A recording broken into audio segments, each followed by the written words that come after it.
SV news కు స్వాగతం. ముందుగా హెడ్లైన్స్. పేసిన మోదీ సమాధి వ్యాఖ్యలు. పోలీసు డ్యూటీ సరిగ్గా చేయకపోతే మేమే డ్యూటీ చేస్తాం కేటీఆర్.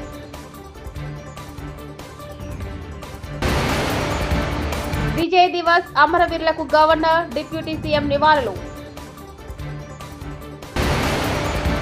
సంజీవని ప్రాజెక్టుతో డిజిటల్ హెల్త్ రికార్డులు సీఎం చంద్రబాబు.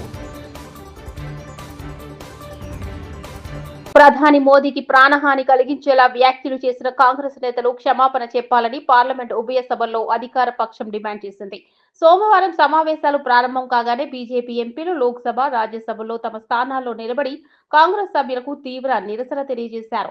మరోవైపు కాంగ్రెస్ పార్టీయే పెద్ద ఓట్ చోర్ అంటూ కేంద్ర హోంమంత్రి అమిత్ షా చేసిన వ్యాఖ్యలకు నిరసనగా కాంగ్రెస్ సభ్యులు రెండు సభల్లోనూ ఆందోళన చేశారు.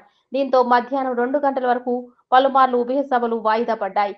ఉదయం సమావేశాలు ప్రారంభం కాగానే కాంగ్రెస్ ఆదివారం ఢిల్లీ రామ్లీలా మైదానంలో నిర్వహించిన సభ అంశాన్ని కేంద్ర పార్లమెంటరీ వ్యవహారాల మంత్రి కిరణ్ రిజిజు లోక్సభలో ప్రస్తావించారు. వైద్య ఆరోగ్య రంగంలో వివిధ ప్రమాణాలను అందుకునేలా ప్రపంచ ఆరోగ్య సంస్థ నిర్దేశించిన సూచనలను అమలు చేస్తున్నామని ముఖ్యమంత్రి చంద్రబాబు నాయుడు అన్నారు. ఈ రోజు సచివాలయంలో వైద్య ఆరోగ్య రంగంలో అత్యున్నత స్థాయి నిపుణుల సలహా బృందంతో సీఎం చంద్రబాబు వీడియో కాన్ఫరెన్స్ నిర్వహించారు. పౌరులకు సంబంధించిన డిజిటల్ హెల్త్ రికార్డులను సంజీవని ప్రాజెక్టు ద్వారా రూపొందిస్తున్నామని ఈ సందర్భంగా సీఎం తెలియజేశారు. గేట్స్ ఫౌండేషన్ సహకారంతో కుప్పం, చిత్తూరు జిల్లాలో డిజిటల్ నెర్వ్ సెంటర్ ద్వారా ఈ వివరాలను సేకరించి ఇంటిగ్రేట్ చేశామన్నారు. రియల్ టైంలోనే వారి వివరాలు తెలుసుకునేలా సంజీవని ద్వారా ఇంటిగ్రేట్ చేస్తున్నామని చెప్పారు. వివిధ అంశాల్లో పౌరులకు సంబంధించిన ఆరోగ్య సమాచారం అందుబాటులో ఉందన్నారు. బంగ్లాదేశ్ అవతరణ దినోత్సవం సందర్భంగా తెలంగాణ విజయ్ దివస్ ను ఘనంగా నిర్వహిస్తున్నారు. సికింద్రాబాద్ పరేడ్ గ్రౌండ్ లోని అమరవీరుల స్తూపం వద్ద Telangana governor Jishnu Dev Varma, deputy CM బట్టి విక్రమార్క ఘనంగా నివాళులర్పించారు. త్రివిధ దళాల అధికారులు నివాళులర్పించి గౌరవ వందనం చేశారు. యుద్ధ భూమిలో పాల్గొన్న మాజీ సైనిక అధికారులు, సైనిక ఉద్యోగులు కూడా ఈ కార్యక్రమంలో పాల్గొని అమరవీరులకు నివాళులు అర్పించారు.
పోలీసులకు జీతాలు ఇస్తుంది రేవంత్ రెడ్డి ఇంట్లో సొమ్ముతో, కాంగ్రెస్ పార్టీ సొమ్ముతో కాదు, ప్రజల సొమ్ముతో ఇస్తున్నారు. అదే ప్రజల ప్రాణాలు కాంగ్రెస్ గుండాలు తీస్తుంటే పోలీసులు చేతకాని వాళ్ళలా చూస్తూ ఉండడం పద్ధతి కాదు.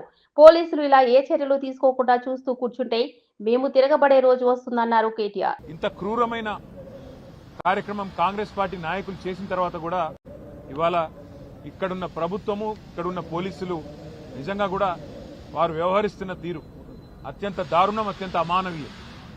నేను పోలీసు వాళ్ళకు గుర్తు చేస్తా ఉన్నా, ముఖ్యంగా డీజీపీ గారికి, అదేవిధంగా సీనియర్ అధికారులుగా ఉండే ఐపీఎస్ అధికారులకు నేను గుర్తు చేస్తా ఉన్నా. అట్లాగే పోలీసు అధికారులు కింది స్థాయిలో ఉండేవాళ్ళు వాళ్ళకు కూడా నేను గుర్తు చేస్తా ఉన్నా. మీకు జీతం ఇస్తున్నది, మీకు జీతాలు ఇస్తున్నది ప్రజల సొమ్ముతో తప్ప కాంగ్రెస్ పార్టీ సొమ్మో, రేవంత్ రెడ్డి ఇంట్లో సొత్తో మీకు జీతం ఇవ్వట్లేదు.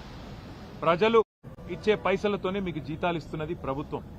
కానీ ఈరోజు అదే ప్రజల ప్రాణాలు పోతుంటే, అదే ప్రజల ప్రాణాలు తీసే ప్రయత్నం కొంతమంది గూండాలు, రౌడీలు చేస్తుంటే మీరు ఈ రకంగా చేష్టలుడిగి చేతగాని వాళ్ళలాగా చూస్తూ ఉంటే ఇది పద్ధతి కాదు.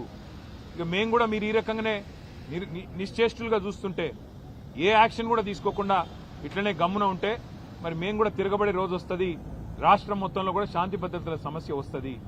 గుర్తుపెట్టుకోండి. నీకు దమ్ముంటే రాజీనామా చేయి, నీ మీద నేను పోటీ చేస్తా. Jagtial Congress MLA Sanjay Korutla, MLA Kalvakuntla Sanjay challenge. నువ్వు ఏ పార్టీలో ఉన్నావో చెప్పడం లేదు కదా, దమ్ముంటే రాజీనామా చేయి, నీ మీద నేను పోటీ చేస్తాను. 2 నెలల్లో జగిత్యాల సమస్యల గురించి ఒక్కరోజైనా అసెంబ్లీలో ప్రస్తావించావా? జగిత్యాల గురించి మాట్లాడే హక్కు నీకెక్కడిది అన్నారు Korutla BRS MLA doctor Kalvakuntla Sanjay. ఏ పార్టీ ఉన్నారో మీకే తెలియదు కదా, మీకు దమ్ముండి కొద్ది మాత్రం దమ్ముంటే రాజీనామా చేయండి. వాళ్ళు నేను నా కాన్స్టిట్యూన్సీ రాజీనామా చేసి నీ జగిత్యాల కాన్స్టిట్యూన్సీ నీ మీద పోటీ చేస్తాను. నీ మీద జగిత్యాల పోటీ చేస్తాను నేను. ఎందుకంటే నీ మీద జగిత్యాల ప్రజలు ఇప్పుడు నీ మీద నవ్వుకుంటారు. ఏదో వాళ్ళ చిన్న చిన్న స్వలాభాల కోసం ఏదో చిన్న చిన్న పనులు చేస్తున్నాను నువ్వు చూస్తా ఉన్నారు, కానీ నేను చూసి ప్రజలు నవ్వుకుంటా ఉన్నారు. నీకు జగిత్యాల అంటే తెలియదు, జిల్లా హెడ్ క్వార్టర్ ఏందో తెలియదు నీకు, Jagtial constituency medical college Jagtial జిల్లా అని తెలియదు నీకు. నువ్వు జగిత్యాల ఒక జగిత్యాల గురించి మాట్లాడుతా ఉన్నావా? ఇప్పటి వరకు జగిత్యాల సమస్య ఒక్కడి అసెంబ్లీలో 2 సంవత్సరాలు లేవనెత్తింది ఎవరైనా చూపెట్టండి. ఇప్పటి వరకు ఒక్క అసెంబ్లీలో జగిత్యాల సమస్య ఇప్పుడు లేవనెత్తి చూపెట్టండి. అది చేయడు. ఏ ఎమ్మెల్యే నా ఊరికి ఎందుకు వచ్చిండు, ఆ ఎమ్మెల్యే నా ఊరికి ఎందుకు వచ్చిండు, ఇవ్వా నీ అభద్రత భావం మాకు తెలుసు నాయన. మేము ఎప్పుడు రాము కూడా. మెడికల్ కాలేజ్ మా అందరి విద్యార్థులు, మా జిల్లాకు సంబంధించిన మెడికల్ కాలేజ్ అది మా హక్కు. మా బాబు కేసీఆర్ గారు వాళ్ళు ఆరంభించారు. వీళ్ళు కేసీఆర్ గారు చేసిన పని అని చెప్పి కంప్లీట్ చేయట్లేదు గవర్నమెంట్ అని. గవర్నమెంట్ ప్రొసీజర్కి వస్తే ఏది పడితే అది మాట్లాడతా, తల్లిదండ్రుల గురించి మాట్లాడతా. దయచేసి ఇంకొకసారి ఈ మాటలు మాట్లాడదని చెప్పేసి కోరుతున్నాను. చేశారు 25 సంవత్సరాలుగా వీళ్ళు ఇక్కడ ఇంట్లో ఇల్లు కట్టుకుని ఇక్కడే ఉంటా ఉన్నారు. ఓ వైపేమో సుప్రీంకోర్టుకు సంబంధించి, సుప్రీంకోర్టులో ఈ స్థలానికి సంబంధించి ఓవైపేమో న్యాయ పోరాటం జరుగుతూ ఉంది. సుప్రీంకోర్టులో పిటిషన్ పెండింగ్ లో ఉంది. డిసెంబర్ 31వ తారీఖు వరకు పోలీసులను, డిసెంబర్ 31వ తారీఖు వరకు ఈ 42 కుటుంబాలకు సుప్రీంకోర్టు ఊరటనిచ్చింది. డిసెంబర్ 31వ తారీఖు వరకు సుప్రీంకోర్టు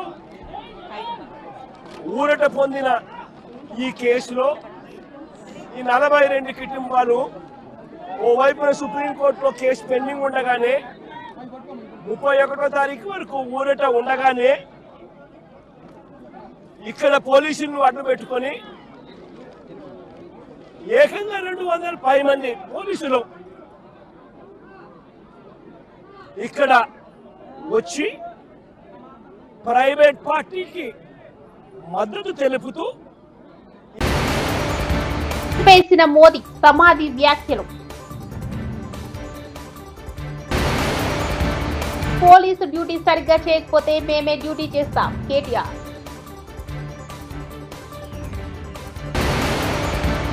విజయ్ దివస్ అమరవీరులకు గవర్నర్, డిప్యూటీ సీఎం నివాళులు.